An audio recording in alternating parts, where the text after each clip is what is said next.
Welcome to Indisputable. I'm not a doctor, but I'm in for one today. Dr. Rashad Ritchie has the day off. He's earned it. My name is Sharon Reed, and I'm super excited. She brings the energy, the knowledge, the proper and unique sometimes point of view, Rayyvana. And I just like the name too. It's a beautiful name. She is our guest co-host today, and we couldn't be more excited. Rebel HQ contributor. Thank you for joining us.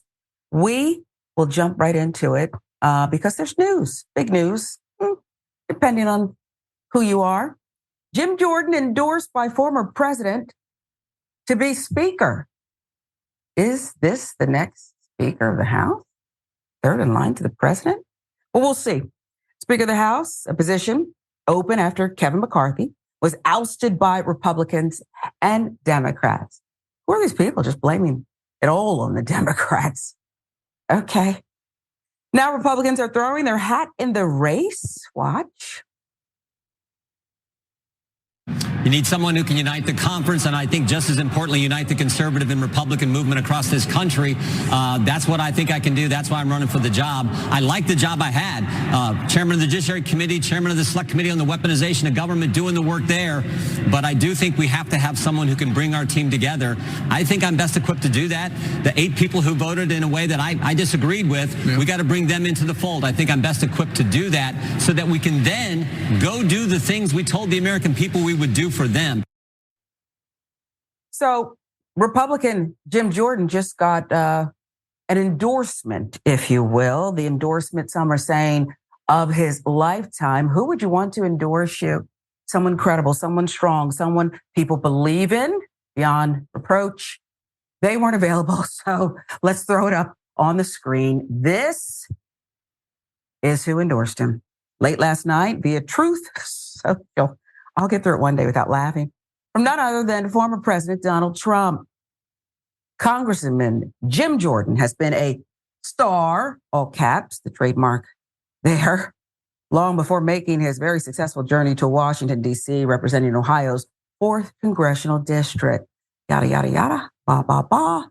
Jim, his wife, Polly, and family are outstanding. He will be great. All caps. You can find it if you really want. Did you want me to read through the whole thing? He's endorsing him. And that's really the only part maybe you need to know. Jim Jordan, though, is everything. As we said to him, he was pretty relieved. Look. I appreciate the president's endorsement. He's the leader of the party. He's going to be our presidential nominee, and I think he's going to be our next president, so I appreciate that. But we're focused also on, the key thing is our colleagues, and I'm talking with we got from Freedom Caucus to people in the middle to committee chairs to Jeff Van Drew, who was Democrat 4 years ago. We got all kinds of across-the-board support, and we're just going to keep working. Okay, so there you hear the comments by the man who wants to become the next Speaker of the House. Jim Jordan has been treading carefully because MAGA Republicans, they're really hoping for someone else with a spray tan, and that would be Donald Trump. They wanted Donald Trump to become Speaker of the House. So he has to kind of move easily here. Of course, Jim didn't want to upset those folks. Jordan's not the only candidate. Steve Scalise also running. Can he make it without a Trump endorsement? That is key. Trump himself was nominated by Congressman Troy E. Nelson. Kevin McCarthy will not be running again as Speaker. I nominated Donald J. Trump for Speaker of the House. He did change his tone, though, after Trump told him he was going to be endorsing Jim Jordan, probably because Trump thinks the Speaker position is beneath him. And I don't believe it comes with pardon power. You can correct me, Rayyvana, if I'm wrong. If you're the Speaker of the House, can you pardon anyone? Yeah, no. She's indicating no. The congressman says, I just had a great conversation with President Trump about the Speaker's race. He is endorsing Jim Jordan, and I believe Congress should listen to the leader of our party. Fully support Jim Jordan for Speaker of the House. But 10 minutes ago, you were supporting former president, but whatever. Rayyvana, this is interesting. This thing between Scalise, who's moving more quietly. He's kind of working back channels, and I don't know how much traction. I'd like to know your gut on whether he can pull it off without the former president saying, this is who I want. And then it's just like you're anointed. Yeah. Yeah. I don't want to, I'm going to frame this as an internal struggle between the establishment wing of the Republican Party and the Trump wing of the Republican Party. But I want to be clear that there isn't a meaningful difference between those two wings as far as policy goes. And by no stretch of the imagination is Steve Scalise, or should he be considered a moderate Republican. This is someone who has time and time again been described as David Duke without the baggage. He is just as radical as someone like Jim Jordan, although, he doesn't have that history of covering up sexual abuse while he was working at a university. Jim Jordan does have that. But what you're seeing here is the Republican establishment backing Steve Scalise, the Kevin McCarthy supporters, which there are more of them than there were the 8 members that voted against him. But the supporters are sort of falling in line behind Steve Scalise. He was or still is, the House majority leader. So theoretically, he's next in line to be ordained Speaker of the House, whereas Jim Jordan, although he is in party leadership, hasn't served as long as Steve Scalise, doesn't have the same connection, the same career as an establishment member that Steve Scalise has. I think that Steve Scalise is still ultimately going to end up successful. I think that he has a better reputation than Jim Jordan does, although, a better reputation amongst the Republican Party. What does that really mean? It's nothing phenomenal. And I think that particularly because the speaker is someone who has to be very careful in their actions and in their decisions moving towards 2024, because the Republicans are facing a lot of tough re-elections for their House members, particularly as we're seeing state Supreme Courts shoot down the racist gerrymandering that helped the Republicans pick up these seats and take control of the House in the first place, which I think that as someone like Matt Gaetz or even someone like Jim Jordan can't consider that, because they have a very rabid, they're representing plus 16R districts. They're not considering what someone in the leadership, what the party establishment is going to want a speaker to consider. I think ultimately, the Trump, they're all the Trump wing of the party at this point, but the Matt Gaetz wing of the party, to be more specific, has been able to successfully stage this small coup over Kevin McCarthy. But I think ultimately what we're going to see here is the establishment is still going to get the person in place they want, even if that's not necessarily who Trump is endorsing. But we'll just have to see how it plays out, because we've seen how influential Trump is. He has this party. He has a tight grip on this party. They will do his bidding time and time again. Even Kevin McCarthy, who was ousted for not being sufficiently loyal to Trump, was at every step of the way doing Trump's bidding. Yeah. And so I wonder what's really going to change here. It doesn't seem like, and you made the point eloquently, that much is going to change here. I know it won't be a fair fight, so that we can, is politics really fair? But this will be extra dirty behind the scenes. So I don't know if Scalise is going to squeak it out, but like you said, Jordan, Scalise, McCarthy, whatever. I think that this thing where you blame and by the way, if it is Representative Jordan and he becomes Speaker of the House, if I'm Representative Jeffries, the minority leader, the first thing I would do is move for hearings on, I don't know, sexual abuse of wrestlers in college. And then I'd randomly pick a college like Ohio State. And I just want to study it. It's a real issue.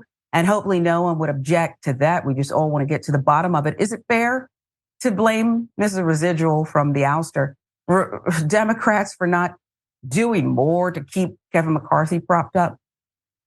It is a fascinating argument that I've seen a lot of the Kevin McCarthy backers make on cable news, because Kevin McCarthy, by all reports, didn't even ask for their help. He refused to humble himself to ask the party that he has been shaming throughout the media, shaming on the floor of the House time and time again. But he knew that he needed them. But he was too proud a man to go ask for them to make a deal for him. And to be honest, I don't know if they would have, because Yeah. Kevin McCarthy is a radical, anti-democratic Republican. He voted not to certify election results coming out of Arizona. He attempted to overthrow democracy as we know it in our country. Oh, that. Yeah. So, I mean, he didn't try to make the deal in the first place. So I really don't think it's fair for any of these Republicans to blame the Democrats when, they didn't even ask. Yeah, he didn't ask. And the other part of it is he lies all the time. I can't remember. That just means I'm getting old. The word that you used for it a couple seconds ago, but he lied again and again and again. So even if they said, you know what, you smell horrible. I don't even want to stand next to you, but I'll work with you if we can work out this thing. I really need to get this done. There's no way he would have done it. He's reneged on deal after deal. And so what are they supposed to do with that? Yeah, he was in it for himself. And now he's not in the speaker's chair anymore. Does that mean he has to give up that gavel? Does the gavel go with the position, Rayyvana? Or does each one get their, okay. I thought like that's part of your deal. Like you keep the gavel forever. But no, he doesn't even get the gavel, and he was only there for a short time. So it is what it is. Asterisk by your name.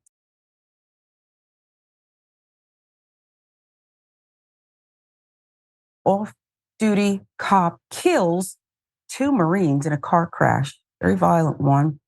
Families of 2 U.S. Marines killed in a car crash last year, James Patton and Samantha Barrios, are still calling for the prosecution of Michael Mission, the off-duty deputy who fell asleep behind the wheel while going 90 miles per hour.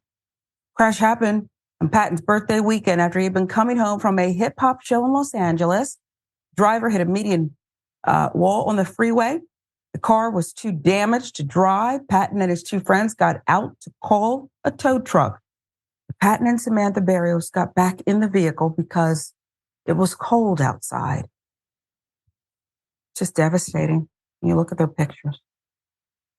10 minutes later, the car was still sitting in the high occupancy lane with the lights off at 3:48 a.m. when records say Mission plowed into them with his Chevy truck. 26-year-old deputy had just gotten off work at 3 a.m. According to the report, was driving about 90 miles per hour, more than 30 miles over the limit in a construction zone. The LA Times with the reporting. When a highway patrol sergeant later asked him what happened, Mission said, I fell asleep. Last thing he remembered before nodding off, according to the report, was getting on the freeway from State Route 91. Now, in the long year that it took California Highway Patrol to file an accident report, a year, and the wait for them to tell reporters about the deaths, Michael Patton, father of James Patton, says it felt like they were saying his son's life and Samantha's did not matter. In the meantime, both families filed lawsuits against the deputy, LA County, and others. The loss of any life is a tragedy, not only for the victim's family, but for the entire community that loved them. Kimberly Ed, spokeswoman for the district attorney's office, wrote in a statement to the Times on Thursday. One of our veteran homicide prosecutors is carefully reviewing the facts of the case to determine what criminal charges can be proven beyond a reasonable doubt. We're hoping to see that the district attorney does prosecute and that he does end up doing some time. Told the Times the police are not above the law. I know that the deputy didn't leave his house thinking, I want to kill these Marines, Nancy Barrios said. It was a mistake, but there are consequences for a mistake, she continued. In my heart, I know he didn't mean to, but these are our children. In a statement Monday, Los Angeles County Sheriff's Department said it was aware of the tragic accident involving an off-duty deputy. We will continue to monitor the investigation, the department said. I guess react to this, Rayyvana. It's horrific. You see these young people with so much living to do who clearly died so violently. Just horrific. And to learn that someone is speeding at that rate and uttering the report, and to be believed, the report that they fell asleep. it's just too much to take for a mother, father, family of these two loved ones. It is absolutely devastating. I don't enjoy the framing of it by the police department that called it a tragic accident. It was avoidable entirely, and I think that they're diminishing what happened here by referring to it in that way. As someone who has a sleep disorder that prevents me from legally driving, I just want to remind everybody that if you Mm. feel tired while you're behind the wheel, pull over, take a nap, because it could be your life, it could be the lives of others, it could be serious bodily injury. It's not worth it. Just take a nap in your car, sleep it off, and then drive home a little bit later. It's not worth it. And then just to that end, there are plenty of crimes he could be charged with. If he wasn't a cop, he would have been charged already. I mean, he admitted he fell asleep. This is an open and shut case. You charge him with manslaughter or reckless homicide, reckless driving. There's any number of things he could be charged with. And the only reason he hasn't yet is because he's being protected because he is a police officer. And these families are so right to be demanding justice right now. And I really feel for the family member who said, we know he didn't intend to do it, but he still needs to be held accountable. And she's absolutely right. And if he were anyone else, he would have been already. And they need to keep that pressure on. We need to keep this pressure on because they deserve to be alive right now. And there's nothing that can be done to bring them back. But at least the families can be at peace knowing some justice has been served in this case, or at least that they're attempting to serve justice, because they don't even have that reassurance right now. It doesn't even look like for them, or from where I'm sitting, that anything is going to happen. It seems like they're putting this on the back burner until attention dies down so that they can sweep it under the rug. And we see that so often with these police departments protecting their own or, well-connected members of their community. So attention needs to be continuously put on this until they file charges. I think you're absolutely right. The next worst thing to losing your son, your daughter, brother, sister, someone you love dearly and don't want to be without, is realizing that the person who is responsible for their deaths is in law enforcement. This is a story we report time and time again. And what I just said is factual. It's not an opinion. It's not an opinion. It's a fact. And it's not bashing police. It's a fact that we report time and time again. There's all this weird stuff that seems to go on or never happens in investigations involving law enforcement. So the family is right to demand justice, to ask questions. We're right to cover it from that angle. It's a factual thing. And I just hurt for them, because if you can't get your loved one back, you at least want to know you want to know they mattered. You want to know they mattered in some small way. And this would be a small way, okay? You don't get to hug them. You don't get to hear an answer back when you tell them you love them anymore. But it just seems like the empathy is not there unless, and we know people like this, something happens to me. And too often it seems that law enforcement is very protective of their own and not of everyone else, not with the same vigor anyway. We'll keep following that story. Breaks your heart.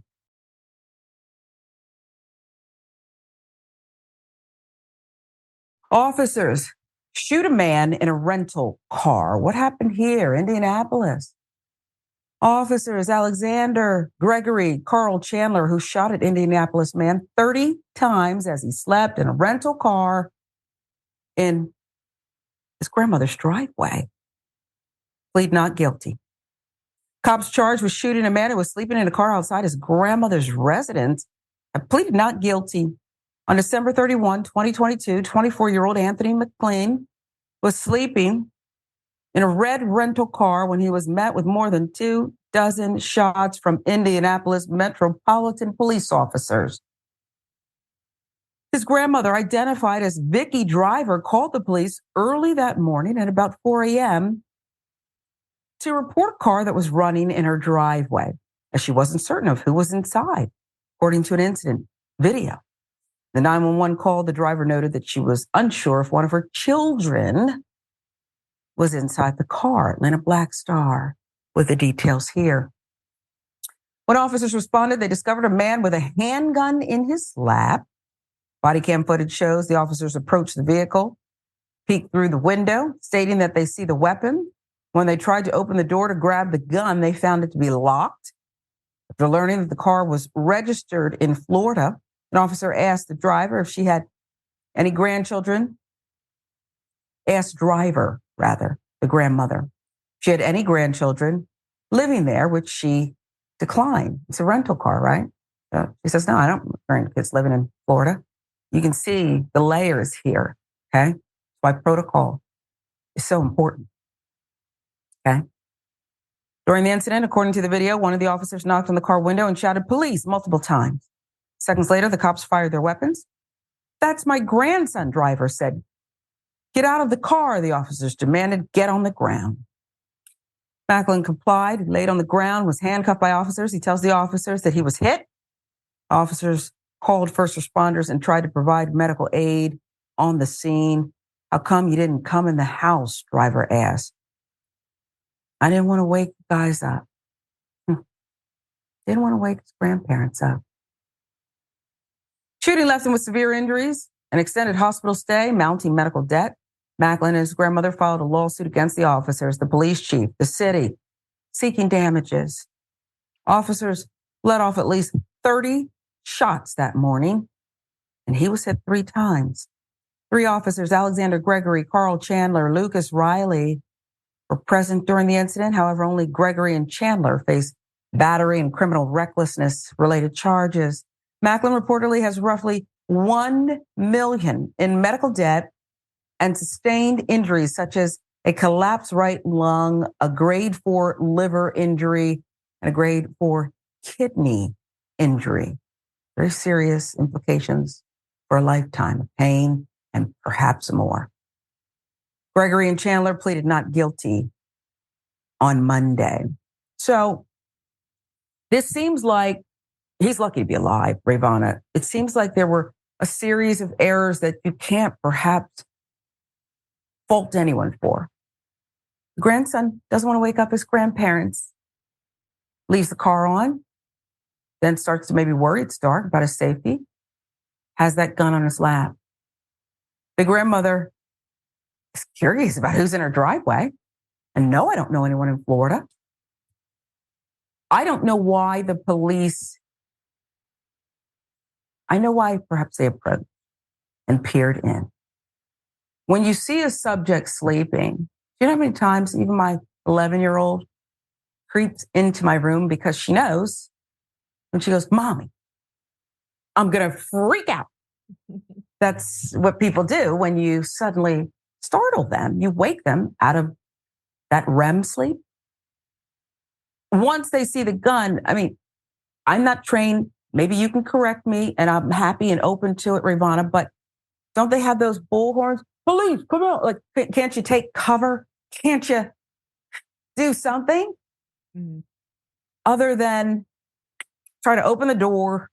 You know you're going to startle somebody and then open 30 rounds. I'm surprised they didn't hit each other, which, by the way, has happened in the past. Your turn. You're absolutely right. There was no immediate risk to the lives of the officers or the grandmother, whoever they were supposed to be protecting at that moment, for that matter. They absolutely could have walked back into their vehicles, gone on their loudspeakers that they have and asked the man to step out of the vehicle with his hands up. And, it still might have been overkill for what the situation actually was, but at least in that case, nobody would have suffered serious bodily injury. I mean, you're exactly right. He's very much lucky to be alive. And the way that it was saved only apparently by these officers' not exact aim when they sprayed 30 rounds into the vehicle, by the grace of God or, whoever you happen to believe in, he survived. But you're right. He's going to have disabilities he's going to have to deal with for the rest of his life. And as someone who works in disability law, someone who's disabled, that is absolutely expensive. So that $1 million in medical fees is just the jumping off point. There's going to be things that he's going to have to do differently for the rest of his life, changes he's going to have to make that are going to be costly. And these officers absolutely should be held responsible for what they did. We're in the early stages of this case, so them pleading not guilty isn't surprising, but we'll, have to keep an eye on how this develops. And, it's so devastating, particularly, for him and for the grandmother who, you're right. She's not at fault for being concerned about this car in her driveway she didn't recognize, but she's going to have to carry this guilt with her now.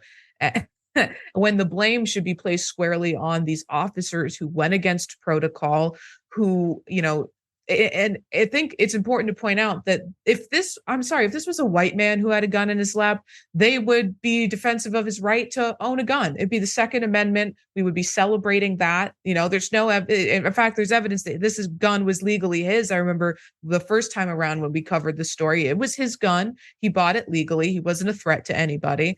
But the right to bear arms apparently only applies to white Americans and cops in this country. And if you are a black or brown gun owner, then that is a justification to murder you on the spot in the eyes of the cops. Yeah. It probably is time to have two versions of the Constitution. Okay. Bill of Rights. We need two sets of documents. One for the people the Constitution was intended for, white people, white men first. And then the new, what's the Bible has then? The new book, the Testament. old book. Okay, Testament. Yeah, I do. My daughter said, should we go to church? It's been my personal relationship. Okay. And she said, I don't think so, Mommy. We'll revisit that, but I should at least know that. It's just the word escaped me.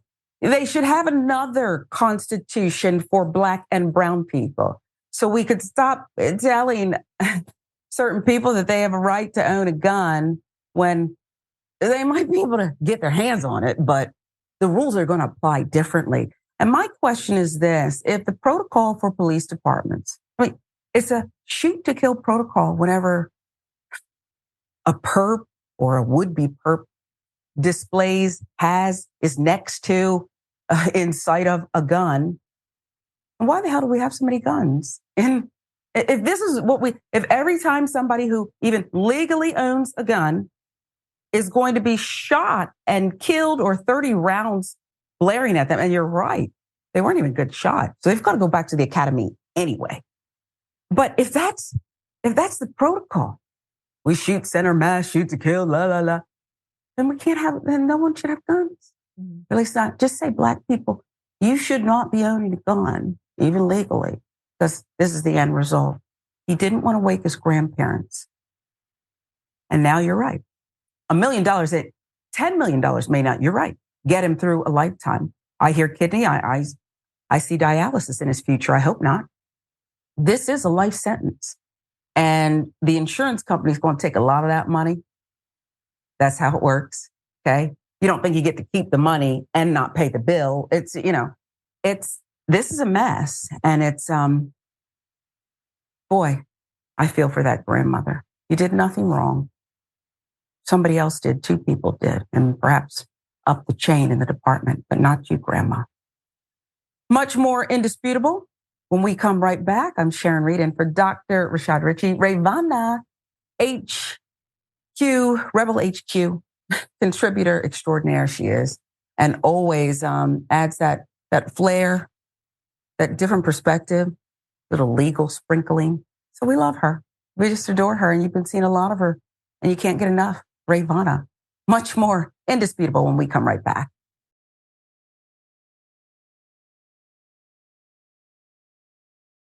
Welcome back to Indisputable with Dr. Rashad Ritchie. I think we should give you some comments. Is that what we're doing right now? Yes. Because I know a lot of you have a lot to say about some of the stories that were in our first block, just monster stories, blockbuster stories. And I hope you enjoyed the commentary. Rayyvana is our special guest co-host today. We love her. Let's see. TYT members first. I like doing you first. Oh, Tommy Trevarthen says, sticking and staying for indisputable. See that, Doc? We're holding down the fort. Mountain Dragon says, it's going to be a good show when you can hear Ray's cute laugh in the background when she can't hold it in. You shouldn't hold it in. Release it. It's not good to hold it in. Thank you. She's so wise, but she's just so down to earth. And it's wrong to say, but I want to pinch her cheek sometimes because she's just a sweet lady. And then she comes with the commentary. Biden flavor corn pop.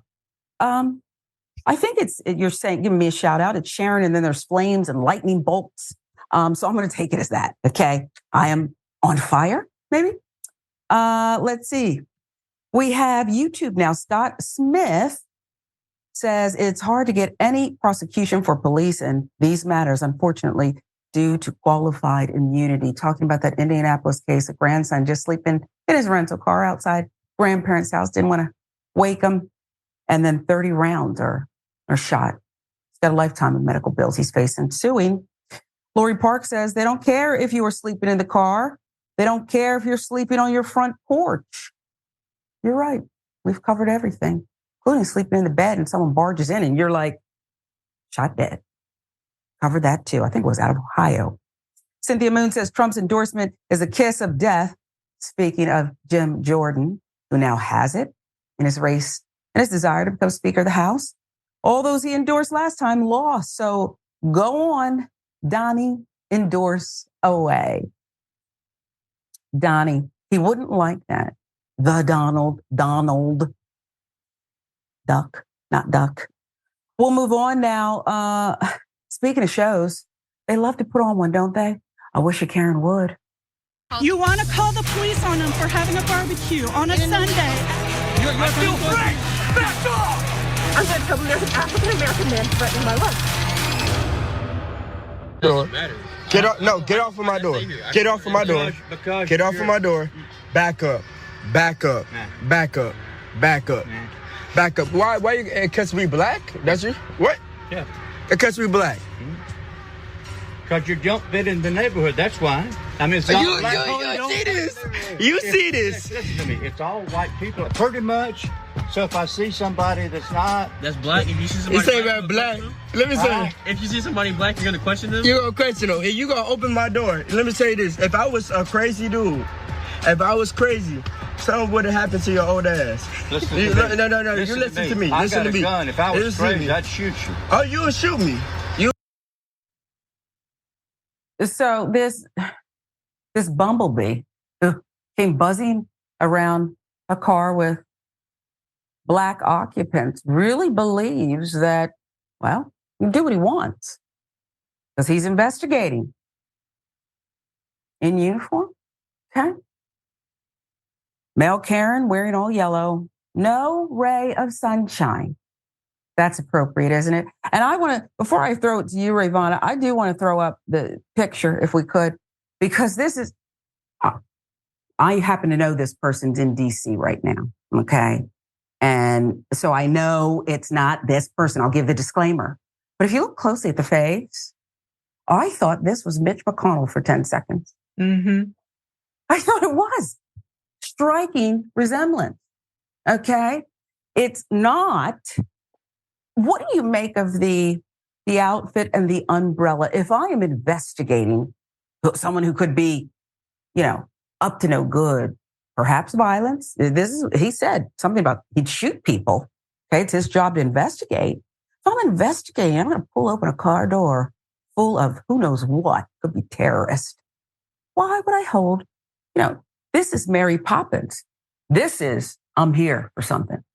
Mary Poppins, I'm here for something. I didn't understand it. It was a walking contradiction. And oh yeah, kind of racist. That umbrella could only be considered a weapon if it was in the hands of Britney Spears, because she knows how to use one against the paparazzi. How about that? Yep. And good for her. And she was right to do it. There is such a level of entitlement here with all these Karens, but we see it perfectly laid out here where he opens this man's door.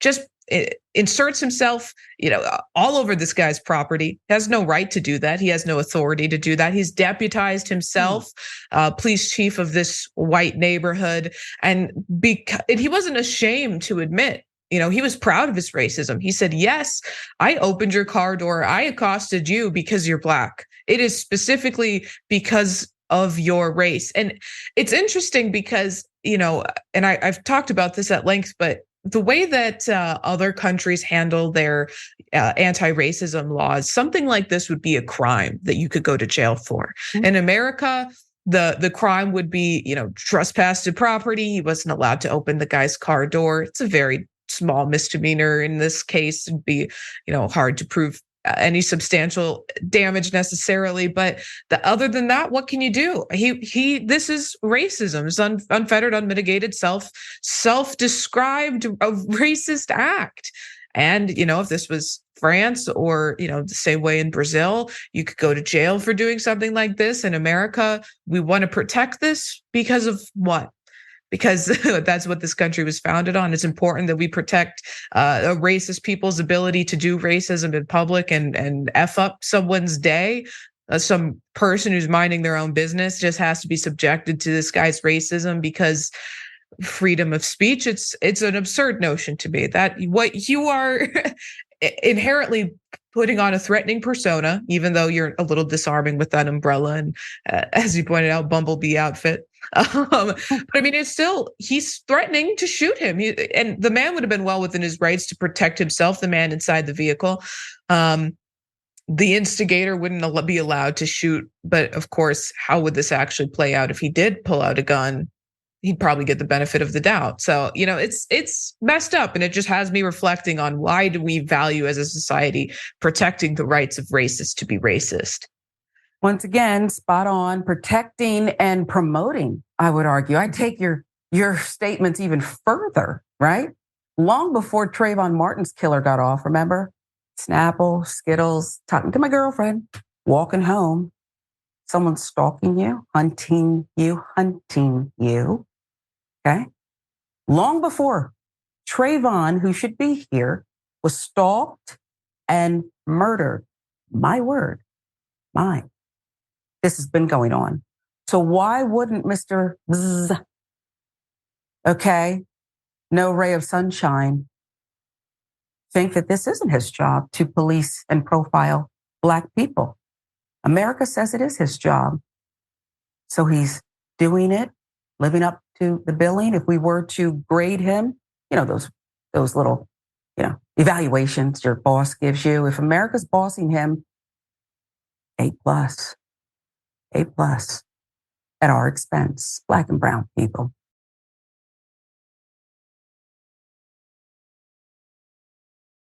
The pharmacy makes a deadly mistake, gives medication that terminates a pregnancy. Where are the checks and balances?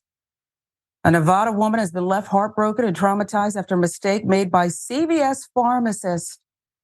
The mistake, giving her the wrong medication, which ultimately terminated her pregnancy. You see the woman there, Tamika Thomas. Tamika was in the middle of an IVF journey. 2019, Tamika Thomas went to CVS to pick up a vaginal suppository. It was prescribed by her doctor. She was given the medication amid her IVF journey because she was exhausted from continuously injecting her buttocks. It started to take an emotional toll on her. Lana Blackstar with the details here. If you have gone through IVF or know someone who has or seen anything about it, you don't just get an injection and then beautiful babies show up perfect and whole and just nothing to see here. It takes its toll. Okay. But it's worth it to people who want to have a family. Okay. To people who perhaps otherwise can't for whatever reason, their circumstance, their union, their bodies. Mother of 4 in her 30s started IVF after having trouble getting pregnant. And she and her husband decided to pay for the process out of pocket. She had 2 embryos implanted into her body. That right there is success because some people don't get that. Atlanta Black Star, again with the details. Now keep in mind, IVF is pretty expensive. Let's look at the charts here. Cost of these fertility treatments. Not everybody can afford it. And even those who can make the sacrifice, it takes a toll on their bank accounts. They have to literally sacrifice other things. Up to $70,000 plus if they use a surrogate, $23,000 per round of IVF. That's what she was doing in order to produce those 2 embryos. She picked up the medication from a CVS location in Las Vegas.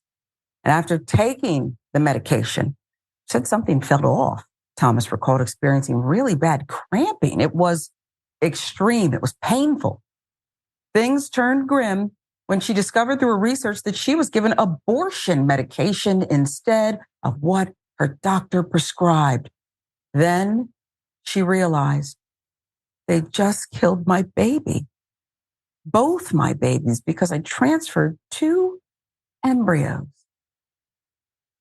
There was a massive error by the technician.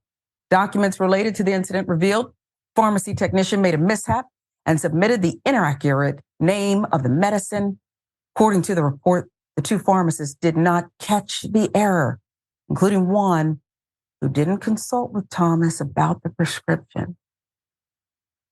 Once again, whether it's policing, whether it's medical, when protocols aren't followed, maybe you get away with it 99 times out of 100.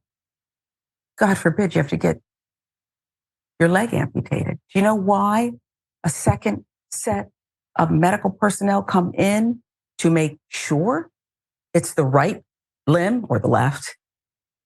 Because they don't want to make a mistake and take the one they shouldn't. Protocols.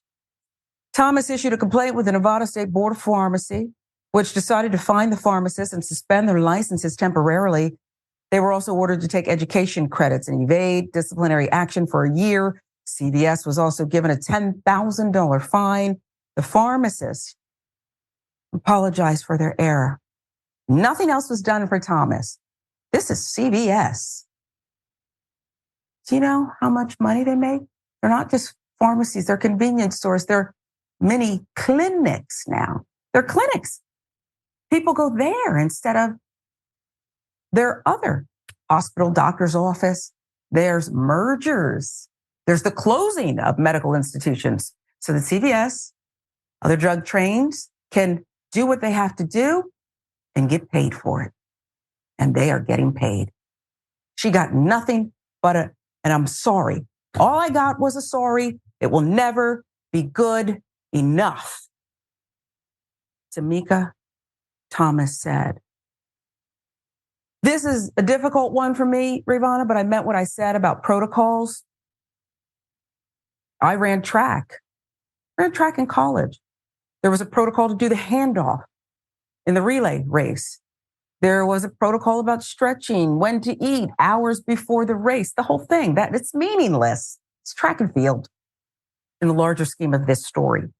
But when you don't follow protocols, things happen. We don't have enough, though, pharmacists, Rayyvana.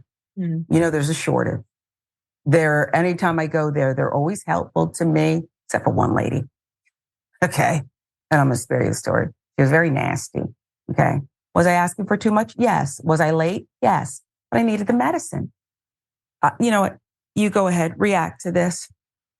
Yeah, I'll just say that this is a devastating story, and I'll just add on, because I think you summarized that so perfectly with needing to follow protocol. It was the hubris of this young technician who thought she knew the generic name for the medication. In reality, she confused 2 entirely different medications and ruined this woman's progress in her IVF treatment and cost her potentially her 2 kids. I'll just add that I've seen some conservatives who are using this to say, oh, for liberals, they're babies when you want them and they're fetuses when you don't. But I think what they're failing to recognize is that this woman's right to choose was taken away from her. In this case, she chose to try to have children. The very expensive and oftentimes prohibitively expensive IVF treatments.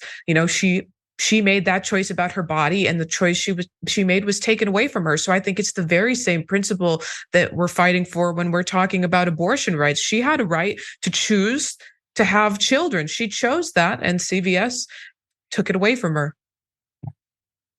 That's what happened here. We wish her the best. And if she chooses to have this journey to embark again, we wish her the best.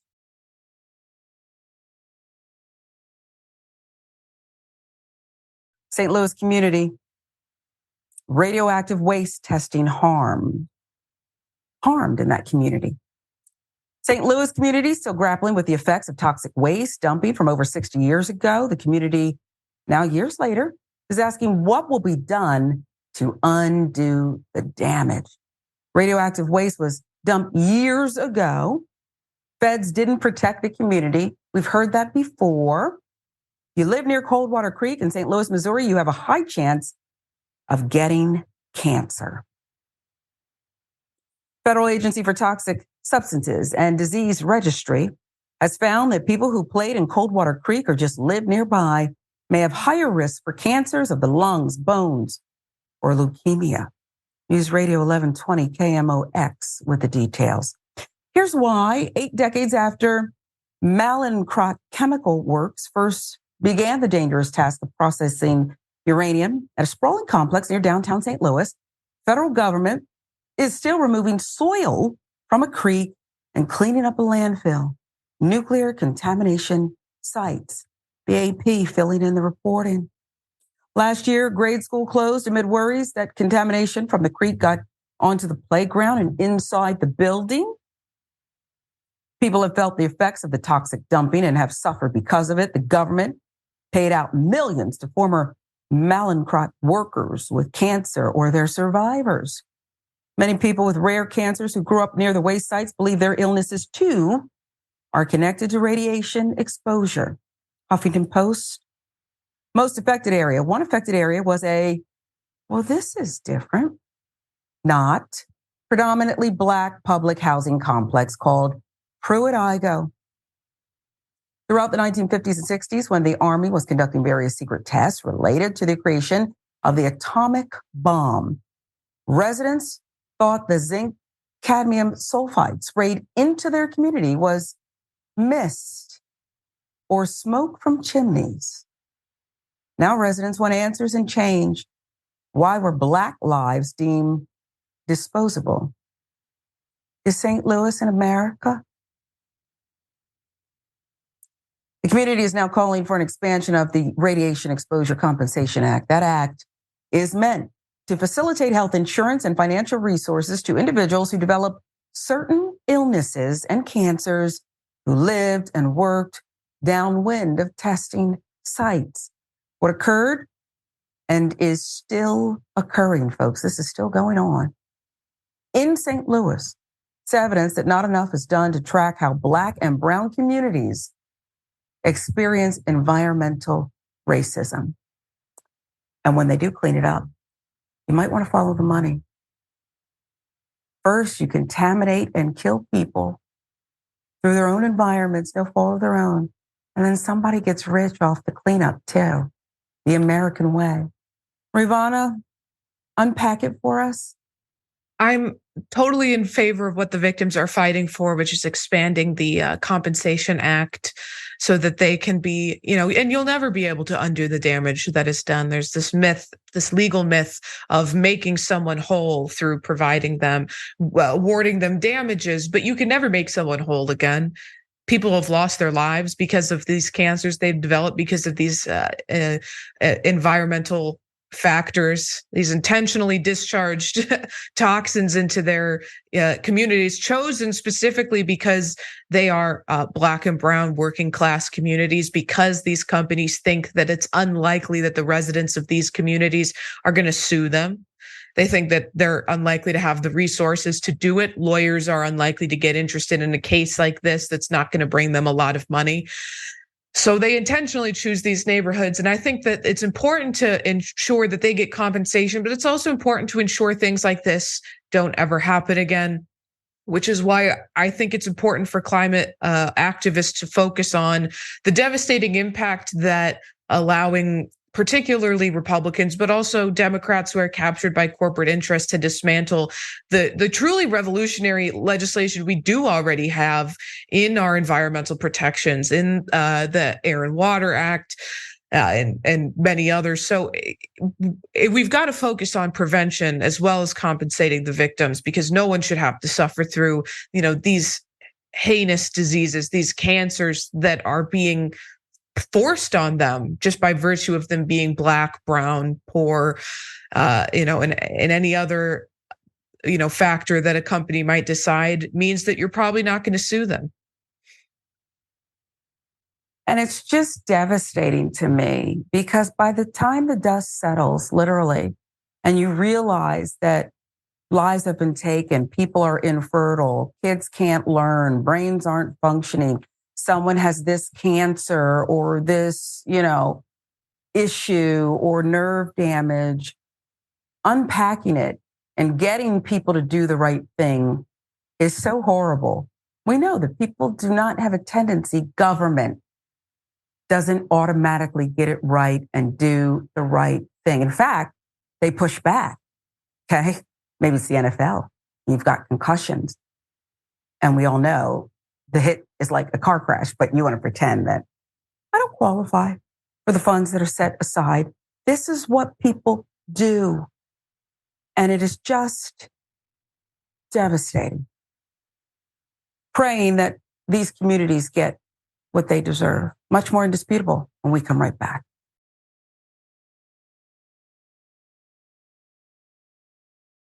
Elderly Black man, homeless, fatally stabbed.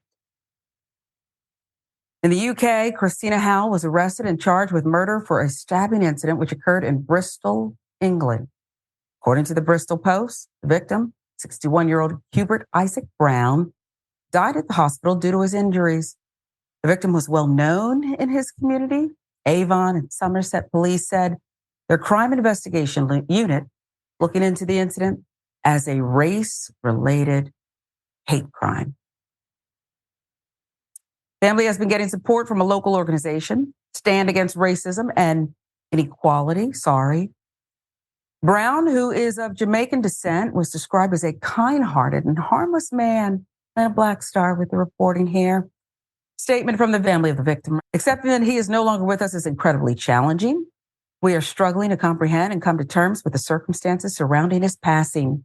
Hubert was a beloved member of our community. We want to express our heartfelt gratitude to those who went above and beyond to help him during that time, as well as to the police for their ongoing investigation. His family said this in a statement. As a family, we are supporting one another through this trying period, finding solace in each other's presence and shared memories. Now, we should tell you, according to the police and the reporting, Howe appeared before a Bristol Magistrates Court judge on Monday. A video posted on social media said to show her arrest by local law enforcement at the scene of the attack, making people point. I mean, it's just horrific to be accused of this. What happened here? What happened and why, other than what police are preliminarily going on? And quickly, it does seem. So like we said, according to those reports,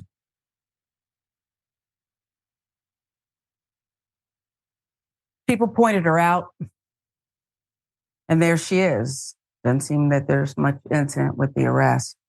Notice the gentle way she's being handled after murdering an elderly Black man, while a Black woman falsely accused of evading bus fare was roughed up in front of her distraught child. Racism is one hell of a drug. That's from a user, an online user. She does seem to be handled with care, very gentle. Stabbing, Ray, is a very intimate crime, and one that, from the crime documentaries I've watched, at least from what I've been told by detectives during my investigative reporting days, is a clue. The method of the killing is the first clue often to investigators about a rage, a motive. It's the first clue. What do you make of this and this international story here? Because it could very well have happened here, but we don't own all of it. We just are full of it when it comes to racism. It's throughout the world, the globe. It is such a devastating story. And, my heart goes out to the family of the victim, goes out to the community that he was an important part of. And I know that some cynical people might, be reading this and or listening to this rather, and they might think, well, how can, someone, who's being described, as a homeless man be a pillar of the community? And I'll just add that there's an unhoused man who lives in my neighborhood who everybody knows in the community. Everyone's friendly with him. We all help him out when we can. And if anything happened to him, my neighborhood, even here in Chicago, where we do have a massive homelessness problem, would be reeling from something like this happening to him. So just, being homeless does not prohibit you in any way, shape, or form from being an important member of a community. And, just that being said, I think it is important to point out, as you did, that, this was a stabbing, which, they see a little more of it in England, not more than we have here, but, just because they don't have the same level of gun violence we do. But I feel like we have to point out the criminalization of poverty and homelessness. It leads people to dehumanize unhoused people. And, if they have racist tendencies in them already, then to criminalize someone for the crime of being Black and homeless, and to the level of dehumanization that occurs there, they can justify in their own mind wrongly, but they can justify any act done to them. I mean, even here we'll see heinous things done to the unhoused. People laugh about it, celebrate it. And, just to add a little context to the comment that was left online about the woman who was wrongly accused of evading bus fare, she was brutalized, body slammed by the cops in front of her toddler for being lied on by the bus driver. And so we see this, disproportionate use of force towards Black people, not just here in the United States, but in the UK as well, all across Europe. And when that sort of racism happens, it's got to be called out for what it is. You're exactly right again. And this thing where you are in this difficult position, often through no fault of your own. Through no fault of your own. As you said, unhoused. It's bad enough that you're already, so many people, not in your community, thank goodness, Rayyvana, walking over people, looking the other way, grabbing your child's hand and moving on, disgusted when someone asks you for food, for a few coins, you're disgusted. It's not enough for you to not give, which is your right, but you're disgusted. How dare they? You've worked for everything you have, and this person is lazy and sloppy and dirty, and they don't deserve your time or attention. That's what's going on in some people's heads. They've made up this whole story. They don't even know that could be anyone. We live in a world of 1%ers, and the rest of us are 99% just crumbs, fighting over crumbs. It's devastating. And praying for the soul, frankly, of both of these individuals, because someone needs help. Big time.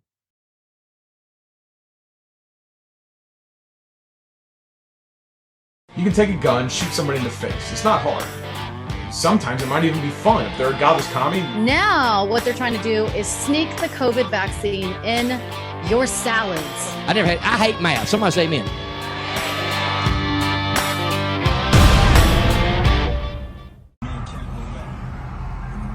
He's so scared. Stop. Daniel, get out and help. I don't know. Oh my God, don't hurt him. They got him. No. There's cowboys. Cowboys, look. What the fuck? Good job.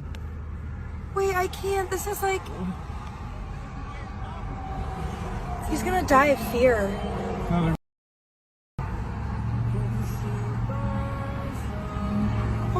so sad for that cow. Anything with baby in front of it, baby cow, it tugs at me, okay? I may stop eating meat, okay? This is Texas, where there's a lot of cowboys. They overtook that freeway to get a hold of that baby cow. And when you listen to the commentary of the couple, I'll call them, man and woman, recording this and commenting to each other, well, she's desperate, Rayyvana. She doesn't like the way the baby cow was taken down. Mm-hmm. He seems to believe it's textbook and it's the thrill of his life to see cowboys, real life cowboys in action here. Should this baby cow be pardoned, if you will, and not go back to be fed to get big and strong and then, well, you know. Well, I hope as a vegetarian, I really hope that cow isn't going to be used for meat at any point in its precious little life. To the one extent, I'm sympathetic to having to rescue that cow, right? It can't be on the highway. It's in imminent danger by being on that highway. So someone had to stop it. I don't know if they took the cow down too aggressively.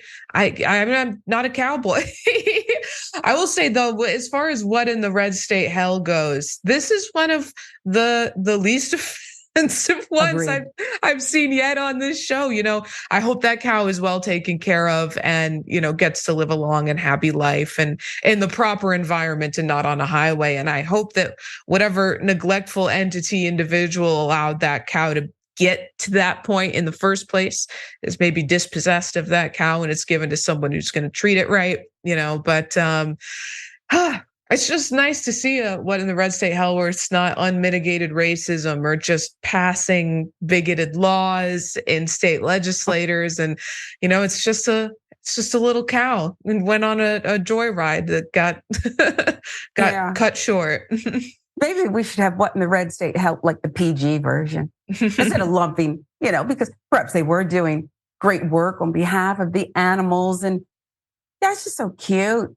If this cow were running around on I-85 in Atlanta and I was on the road with my daughter, well, we would have a baby cow in the house right now because she would open the door and say, Mommy, please.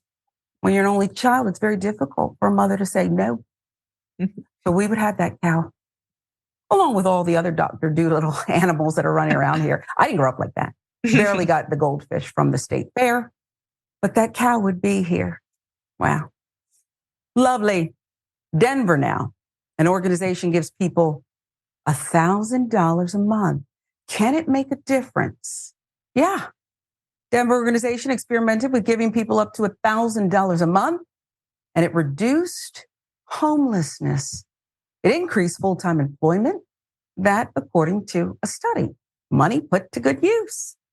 Mark Donovan, the founder and executive director of the Denver Basic Income Project, started a social experiment in Denver, where for the past few months, several hundred of the city's most vulnerable people have been given cash with no strings attached. As of January 30th, the region had 9,065 unhoused people, compared to 6,884 the year before. This is such a basic study. Did good come of it? It seems so. The results so far, participants who were sleeping on the streets at the start of the experiment, now with more money in their pockets, said they were feeling safer, experiencing better mental health, and enjoying access to more stable and welcoming living arrangements. Insider with the reporting.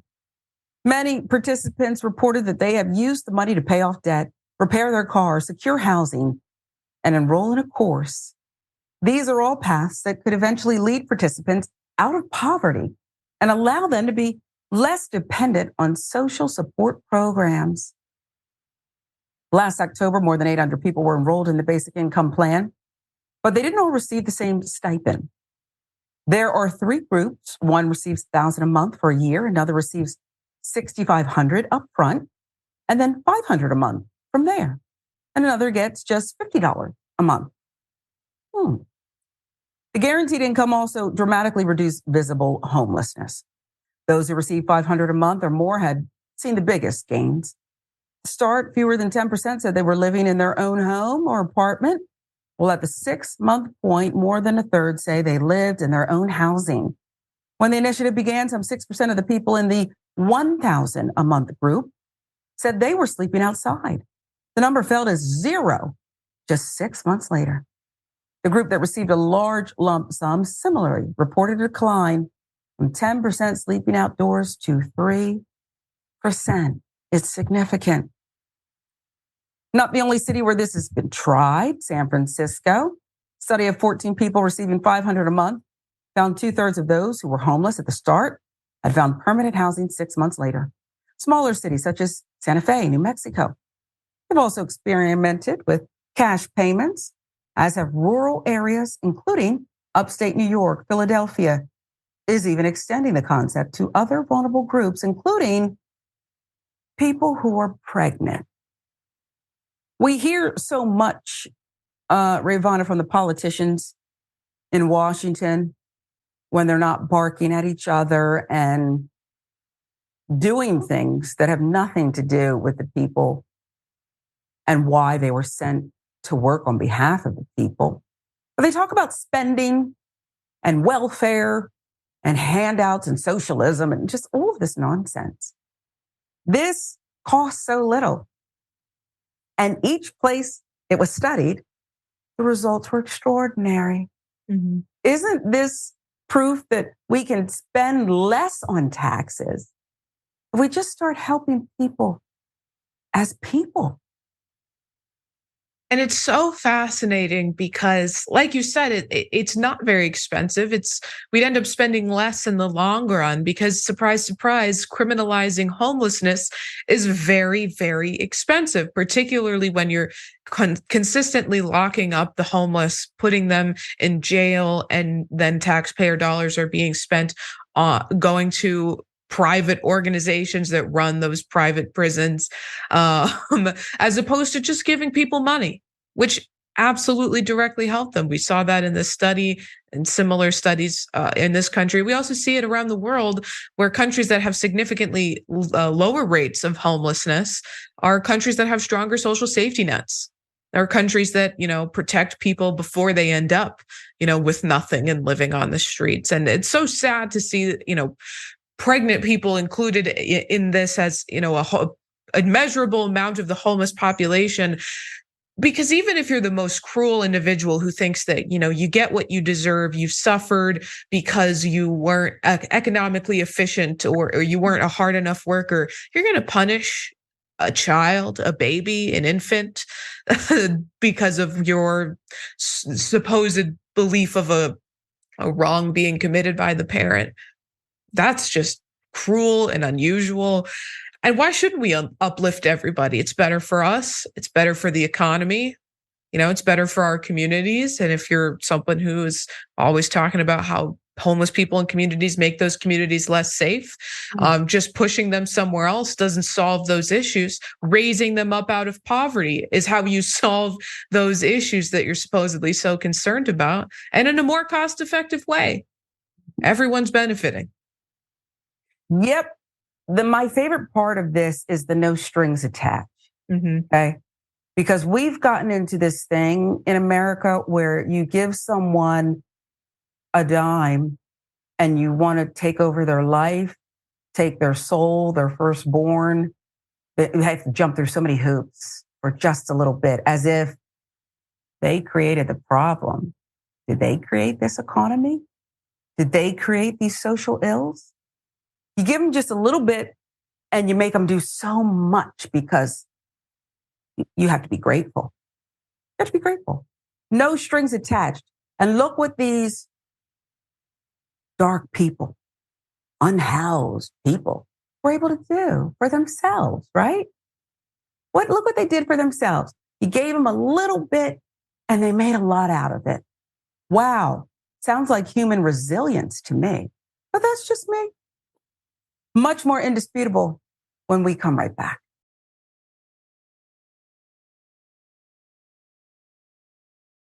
What if you're part of a community that's your only identity? It's who you are. It's what you were raised in. And it's all you've ever known. And then the government comes in and blast an emergency alert test through the phone, and suddenly you're out of here, okay? That's what happened. An ex-Amish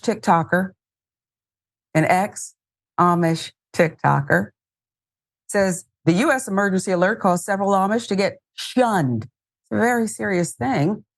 There are some Amish communities that use a telephone, however, they're not allowed to in the house. This, what we're about to show you, represents the worst timing. Guess what? Just got a couple of my Amish buddies shunned today by the Amish church. That's right, this right here. Over the years, there's been quite a few Amish men that reached out and wanted phones, so whenever they request to have a phone, I'll do everything I can to try to get them a phone. Not always can I do so, but in some circumstances, I have been able to get them a phone. Now, 3 of them replied back to me today and said, hey, I'm going to have to lay low for a while. I just got shunned. And I said, how'd that happen? They said, hey, that emergency alert that went off? Yeah, we had our phones on vibrate, and it still went off. The one guy said the elders were coming in his driveway, and they were there to speak with him about something that they heard about him, that he might have to get shunned, you know. They got to check up on it to see if it's true. Right when that was going on, the alert went off, and he was in his pocket. Now he's getting shunned for both. As I said, the worst timing. Who's to blame here, Rayyvana? Because the Amish, those who were breaking the rules, perhaps, they may have a case here. I don't mean a legal case, and you can tell me maybe. The government has ruined their lives. The government, they had the phones on silent. The government forced itself into their homes, and now they're shunned for that. Yeah. Well, first I want to say to anybody who's wondering, you know, if these Amish people want phones, why don't they just leave the community? But we talk often about how difficult it is to leave cults. We talk about it here. We talk about it on the main show. If you want to make that comparison to being raised in the Amish faith and the Amish lifestyle, you're asking them rather to leave everything they've ever known behind and leave all of the resources they've ever had. You know, they do business a lot of times within the community, potentially, you know, forego having a house, having employment, you know, any money that they might have made during this time, any meaningful connections they've made in their lives. You're asking them to abandon them. That's really difficult. But, you know, so people might not be willing to take that step, but might still want to be connected to the rest of the world and know what's going on. And that's why a lot of these people have secret cell phones. And what can I say other than it sucks? It sucks for these people that they're now having to suffer because of this damn alert that went off in their phone, and the tragedy of the man who was being grilled about something else that he was ultimately shunned for. They heard. At that very moment, the alert goes off in his pocket. I would say, Rayyvana, as we wrap up the show today, that perhaps there should be an override. Religious reasons. This is a community that needs to be respected. And they should be able to click a box or something, these cell phone companies, where don't override. I'm Amish, okay? And in my order, I can't have a phone. And you're going to get me in trouble. Going to get me in trouble. Maybe that's going too far. You tell people how they can find you. They find a lot more of you now right here on this network, but share the details. Yeah, absolutely. First, I want to say thanks so much for having me on. It's been wonderful, as it always is. Such a joy to do the show with you. But that being said, you can check out my Rebel HQ videos on Rebel HQ's YouTube channel, as well as their Facebook page. You can follow me for updates on Twitter at Rayyvana TTV. And you can see me filling in for John all throughout the rest of this month. And I'll be on the second hour of today's Power Panel with Cenk and Mayor Mondale. So it'll be a really good time. No, I'm going to catch that one. And you've been doing a great job on the damage report. Thank you. And I get lost in your Rebel HQ videos. Yeah, I mean to just watch one, and then I end up, and it's 2 hours later, and maybe little girl who won't, I don't know why she's always in my house, but she says, Mom, I'm hungry. Can you have dinner? Wait, I'm catching another Rayyvana Rebel HQ video. This is indisputable. Thank you, Doc. for letting me fill in for you. It's always an honor. And thank you to the team. This team is just perfection. I just adore them. So it's fun to just sit in the chair. Doc will be back. I'm Sharon Reed for now. This is Indisputable. We'll see you next time.